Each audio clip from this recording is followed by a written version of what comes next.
इन दिनों भाजपा के हरियाणा के अलग अलग हिस्सों में विजय संकल्प रैली लगातार जारी है। वहीं पूर्व सीएम मनोहर लाल जो कि पलवल पहुंचे, पलवल पहुंचकर उन्होंने विजय संकल्प रैली में शिरकत की और इस दौरान कांग्रेस पर निशाना साधते हुए पूर्व सीएम मनोहर लाल नजर आए हैं। उन्होंने कहा कि ये चुनाव देश विरोधियों और देशभक्तों के बीच का चुनाव है। कांग्रेस लोगों को भ्रमित करने का काम कर रही है।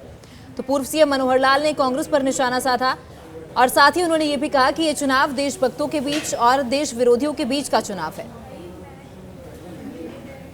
चुनाव एक प्रकार का देश के लगाव के प्रति जिन लोगों की देश प्रेम की भावना है और जो देश विरोधी गतिविधियां करते हैं, ऐसे लोगों का युद्ध है, चुनावी युद्ध है। जैसे महाभारत का युद्ध हुआ था, एक तरफ कौरव थे, एक तरफ पांडव थे, तो भगवान कृष्ण ने पांडवों का साथ इसलिए दिया था कि न्याय चाहिए, हमें जीत चाहिए, तो सत्य की जीत चाहिए, ना झूठ चलेगा ना अन्याय चलेगा। तो ऐसा ही ये देशभक्ति और देश के विरोधी ताकतें, इनके बीच में चुनाव है। और जो देश विरोधी लोग होते हैं वो अपने बहुत प्रकार के हथकंडे ये अपनाते हैं। अपने अपने तरीके से साफ सुथरे विचारों से राजनीति कोई करे तो फिर तो अच्छा लगता है, लेकिन कोई हथकंडे उठाने पर आ जाए तो कांग्रेस के हथकंडे उनकी अफवाहें हैं।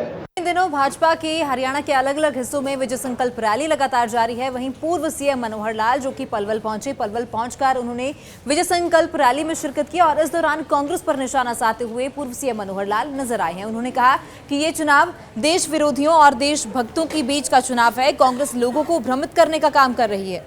तो पूर्व सीएम मनोहर लाल ने कांग्रेस पर निशाना साधा और साथ ही उन्होंने ये भी कहा कि ये चुनाव देशभक्तों के बीच और देश विरोधियों के बीच का चुनाव है। चुनाव एक प्रकार का देश के लगाव के प्रति जिन लोगों की देश प्रेम की भावना है और जो देश विरोधी गतिविधियां करते हैं, ऐसे लोगों का युद्ध है, चुनावी युद्ध है। जैसे महाभारत का युद्ध हुआ था, एक तरफ कौरव थे, एक तरफ पांडव थे, तो भगवान कृष्ण ने पांडवों का साथ इसलिए दिया था कि न्याय चाहिए, हमें जीत चाहिए, तो सत्य की जीत चाहिए, ना झूठ चलेगा ना अन्याय चलेगा।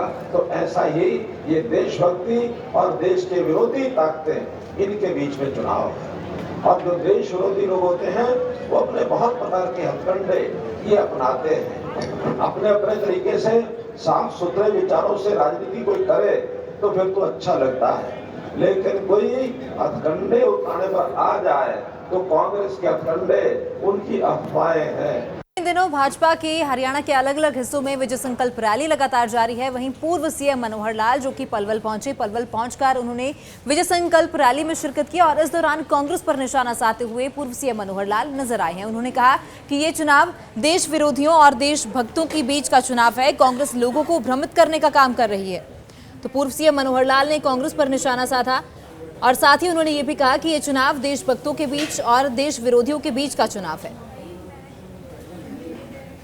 चुनाव एक प्रकार का देश के लगाव के प्रति जिन लोगों की देश प्रेम की भावना है और जो देश विरोधी गतिविधियां करते हैं, ऐसे लोगों का युद्ध है, चुनावी युद्ध है। जैसे महाभारत का युद्ध हुआ था, एक तरफ कौरव थे, एक तरफ पांडव थे, तो भगवान कृष्ण ने पांडवों का साथ इसलिए दिया था कि न्याय चाहिए, हमें जीत चाहिए, तो सत्य की जीत चाहिए, ना झूठ चलेगा ना अन्याय चलेगा। तो ऐसा ही ये देशभक्ति और देश के विरोधी ताकतें, इनके बीच में चुनाव है। और जो देश विरोधी लोग होते हैं वो अपने बहुत प्रकार के हथकंडे ये अपनाते हैं। अपने अपने तरीके से साफ सुथरे विचारों से राजनीति कोई करे तो फिर तो अच्छा लगता है, लेकिन कोई हथकंडे उठाने पर आ जाए तो कांग्रेस के हथकंडे उनकी अफवाहें हैं।